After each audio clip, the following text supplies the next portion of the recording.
Bande Kobalanyo sur RDC télévision, Bote Nabino, Bote Lissous, tous en essayant qu'on coûte en amino mon colomolelo, tous vraiment heureux.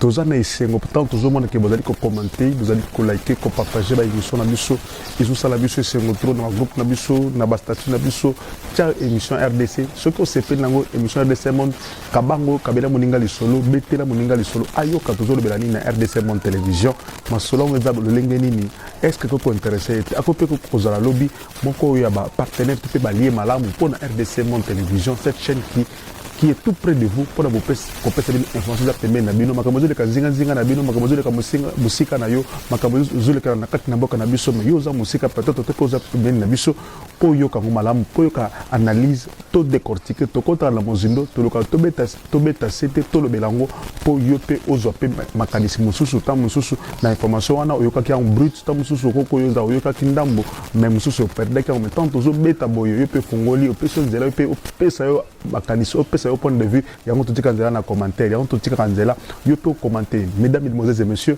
il y a plaisir pour nous sur Koko Tanabino sur Smokolo Molelo, jeudi 10 mars 2022. Merci beaucoup parce que tu as dit que vous avez belé pour nous partager l'émission. Tu as dit que vous avez insécurité dans l'Est, banane, pesaka, adef. Makoki, ravitera bango, sunga bango, bazala mort, bazala makasi pour continuer comme Mwambatoboye.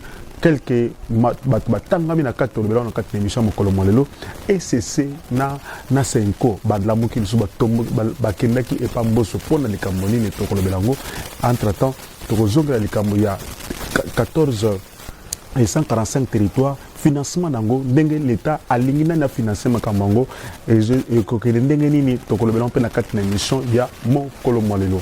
Mesdames, Mesdemoiselles et Messieurs, mbokango tozokende ndenge nini toza wapi yango tine na biso masolo tika toyaka kula musayo tina toka koyebisa yo kota masolo oyo parce que soki yo fandi kimia makambango pe ko risque ele kakaka boye yo pe sanke oyoka.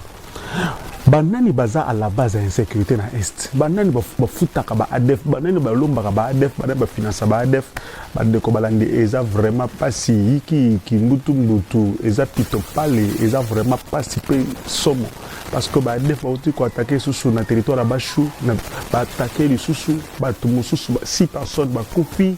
Et en tout cas, Bandako est belé et Zikimoto. Mais pourquoi Bazo Lukanini, Batongo, Bazo Silakate, malgré l'effort de guerre, malgré l'effort de Kosala, les députés, certains députés, fait ça observation, fait ça avis Nabango, la commission de défense et sécurité, Ezala Kilobi et pas premier ministre, Ezala qui déjà avant-hier et pas président de l'Assemblée nationale, et fait ça qui va proposition Nabango, fait ça rapport Nabango, le gouvernement a dit qu'il faut évaluer l'état des sièges ensemble, le gouvernement Samalokone, le premier ministre a reçu une commission de défense et sécurité. Ils ont analysé, évalué ensemble l'état de ces mais si la vérité, vous savez que les Congolais, et le bilan de Konanga John et il y a que des Congolais, il y a Est, il y a Est, mais il y a Kélé, donc il y a Mabé, donc il y a toujours ce qu'il y a Moutou, il y a Moutou Liboso Kolela, il y a Moutou Liboso Koganga, il y a Azoganga parce que Azana maotope na souci non parce que abomi mutu yé mutu yebi liwa mutu wana ba bazo sala des fois makelele ba député to yebi que ba tango président Assemblée nationale ebisa bango bolu ngona ba groupe armé to kanisa ki bango nde mutu bazo soutenir président république bazana souci ya bande ko na biso bazo kufa bazana maoya ba oyo bazali ko souffrir to kanisa ki bango bazo compatir na malheur wana nzoka bango bazo financer vraiment quel malheur ya komona député lokola bazo tanga ba Grégoire Kiro bazo tanga député Kizerbo Kasereka, pourquoi pas de bango baza cité makambo alors que ce sont des députés batelemela état batelemela makambango dans l'Assemblée nationale tant que le gouvernement ne réagissait pas bazo le baté ce sont pas des députés et ça va recommandation dans l'Assemblée nationale le député Kasereka c'est l'un des députés qui avait demandé même na gouvernement après sa proposition pour na consala état de siège il faut que l'Angola ba soldat ou ba omela kuna il a fait des recommandations mais pourquoi il est cité na Makabango est-ce que c'est une façon de faire taire une façon de ternir l'image naie est-ce que quelqu'un qui hier azaki consala makele la zo ganga zo tomboka zo leba donc dès qu'on se cause il était aujourd'hui avec son nom qui est cité et bani ko pesa bana parce que tout le monde qui cite n'est pas toujours fautif il n'est pas non plus innocent. Donc, citer moto le but que Aza coupable, comment citer le but que non Aza innocent. Donc, c'est ça le problème, difficulté de Angwana. Mais pourquoi ces députés sont cités dans Makambo Oyo? Parce que on a toujours dit que ce sont toujours ces mêmes personnes. Les ADF ne travaillent pas seuls. Ils sont des alliés. Ils ont utilisé Bango parce que c'est pour quel intérêt, qu'est-ce que vous gagnez? Je me demande, nous qui sommes des Congolais, mais ça n'a pas parce que nous, pour un Bantou, c'est un Bantou, c'est difficile. Mais aujourd'hui, comme une facilité, on a vraiment, ils ont déplorable, père regrettable, de la guerre de la télévision. Nous sommes toujours déploré que Grégoire Kiro, l'un des députés, où il a chaud dans Makambuya Est, Nabitumba Est, c'est l'un des députés où il a télémé la Makambu, ils ont saléma. C'est l'un des députés où il a boya, pas continuer comme un Congolais, c'est l'un des députés où il a boya, Congolais, Baza, le Bantaba. L'un des députés où, des fois même, à Yébi, ça va député. Par exemple, les députés vont siéger parce que les tueries ont continué. Et ça, parmi ces députés-là, il y a Est. Mais pourquoi ils sont cités dans le Makamboyo? Point d'interrogation, ça prouve qu'il y a quelque chose, comme il n'y a pas de fumée sans feu, à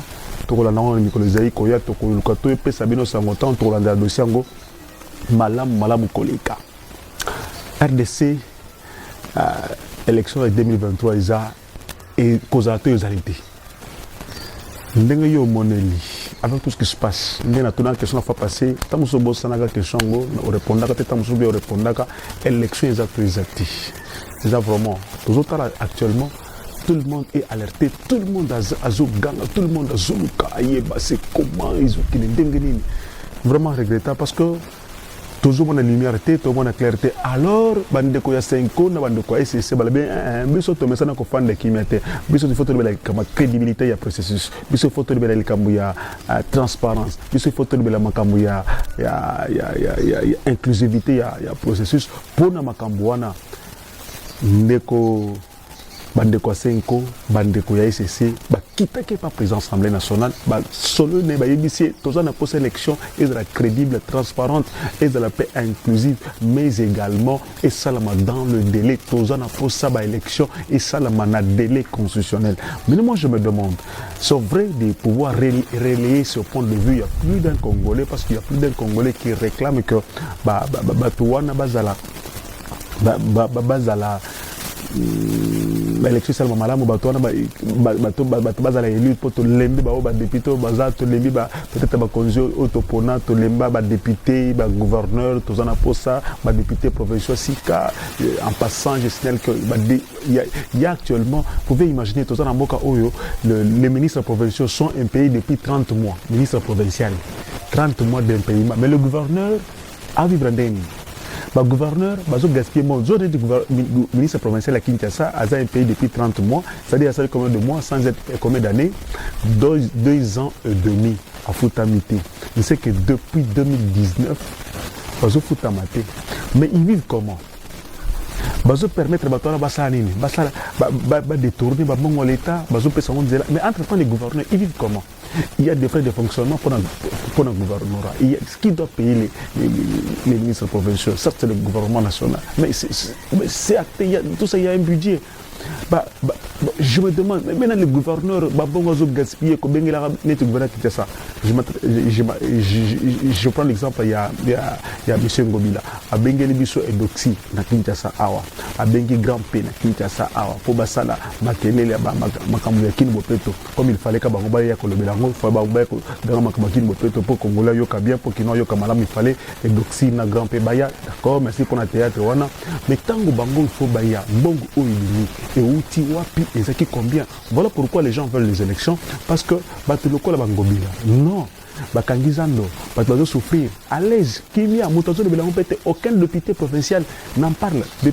L'Assemblée provinciale à Kinshasa, Kimia, silence des morts, Baza à l'aise, Baza tranquille, parce que Bango Bazolia, Nassima Makambo.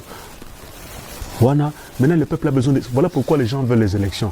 Voilà pourquoi les gens réclament les élections. Voilà pourquoi les gens veulent que l'élection soit le plus vite possible pour que te mettre fin à ce schéma. Le chef d'État a besoin de les élections parce que nous sommes tous les mis aux anabat. Bazo vivre pour ma bango, certes. même ceux qui intérêt d'abord il faut qui na politique bien sûr, mais quand même tous là quand même sérieux, tous là quand même honnête. On ne peut pas concevoir qu'il y ait un député provincial. Il y a vu la Kinshasa à Zomo, tout ce qui se passe. Il y a même le président de l'Assemblée provinciale qui nous dit que Kinshasa actuellement est plus propre que Nathan Kimuta. Ah bon, tu veux éviter hier nous t'en solo habiter ce que attends moi qui va connaître oya monaki qui est très propre. Que de côté na commune à Zofanda na commune ya Bandal. Attends moi même pour na stade municipal ya Bandal. Et tikala comme na ngozamba. Banyametere babanda ko fanda kuna. Donc il n'en parle même pas. Makamba ya ville Kinshasa, Banzela Babanda, hôtel de ville il faut financer. Nan facilité, on n'en parle pas. Zando, Tilelo, non etongamité, nan ta projet, nan bandité. Les ministres, les députés provinciaux n'en parlent pas. Les ministres provinciaux sont un pays depuis 30 mois. Les députés provinciaux, silence radio. Il faut Sénat. Donc maintenant, là, on veut avoir des élections pour n'abattre le Bawana. Pas long. Mais les Japonais viennent. Le chef d'État dit qu'il faut tout ça la bourrer. Projet 145 territoires, on a besoin également de réellement pour le Congo. Les 145 territoires, il faut un financement. Bien sûr, j'allais vous en parler que le gouvernement a demandé d'être et pas FMI un financement pour que financer le projet. Donc, ce n'est pas fonds propres, il y a bien sûr, les prêts au don, au FMI. Mais c'est que ce qui est avec quel gouverneur? Avec quel gouverneur? Avec quel ministre provincial? C'est cela le problème. Jusqu'aujourd'hui, même sur l'élection, il fait ça, ma élection, il fait ça. Mais avec lesquels députés provinciaux, Kakaba Oyo, Oyo, mafia, Oyo, corruption, Auto décrié en 2019, Oyo, Kenda, voté le gouverneur Oyo, des fois, Bazanga assise intellectuelle, gouverneur a la difficulté autant discours même en français, mais puisque au mot d'ordre des Alaki, puisqu'il fallait que ça. Vraiment regrettable, vraiment regrettable. Moi, ça me fait de la peine. Je me demande, mais pourquoi il y a des gens qui aujourd'hui, qui sont en train de rêver, qui sont en train de se poser des questions, pourquoi toujours qu'il y a un modèle Wana? Comment on peut avoir un pays comme ça? Voilà pourquoi j'appuie par moment seulement point de vue à ceux qui réclament les élections en 2023. Et ça, les mains. Tolemi kozana batoyo, bazana souci à peuple à tamukete. Tolemi batoyo, bazana maoya population te. Tolemi batoyo, bayo kakakoganga population te. Gouverneur ngobila aibika okanga ba marché, aibika okanga bazambo, aibi kokanga. Mais kosonga pe bato wana bazo place à kosalela, aibi te. Mais qui va l'interpeller? Ah, très fort.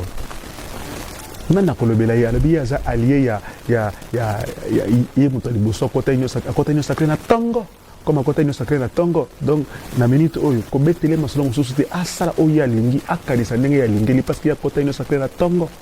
Vous imaginez? Mara modèle wana. Il y a pas.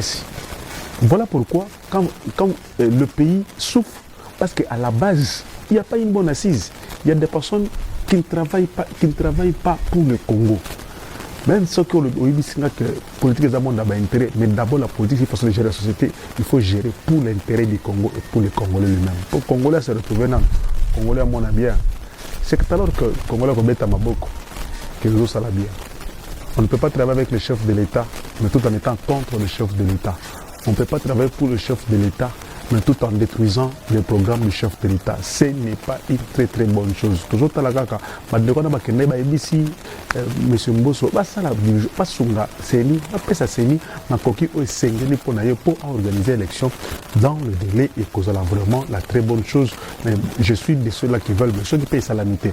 Qu'est-ce qui va se passer? Parce qu'il y a des gens qui veulent le changement de constitution, et même ceux qui veulent changer de constitution, beaucoup de gens disent, parce que cette constitution, toujours, c'est une copie-coller, constitution française, tout côté on a RDC et aussi mbaté constitution belgéra et aussi mbaté où la constitution bakenda bunda bitumba batu ya MLC RCD RCD KML RCD N RCD Goma FAC batuwana babunda wana bundi basali constitution na bango ba composer biso.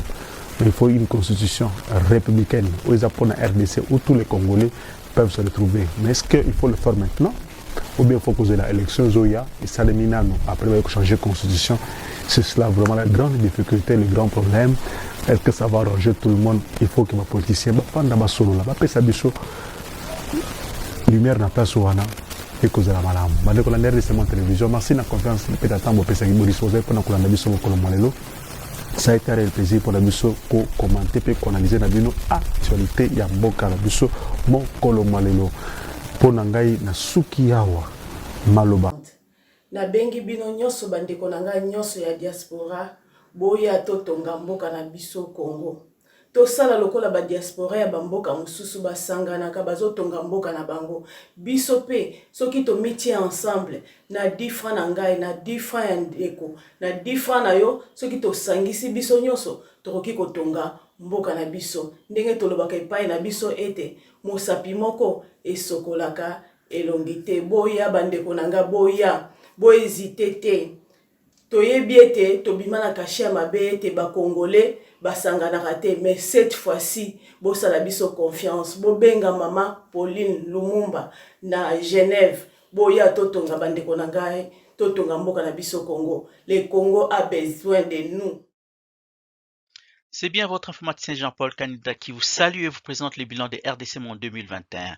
Alors j'ai dit bravo à tous les membres qui ont gardé leur cap de versement mensuel et annuel pendant cette période de Covid.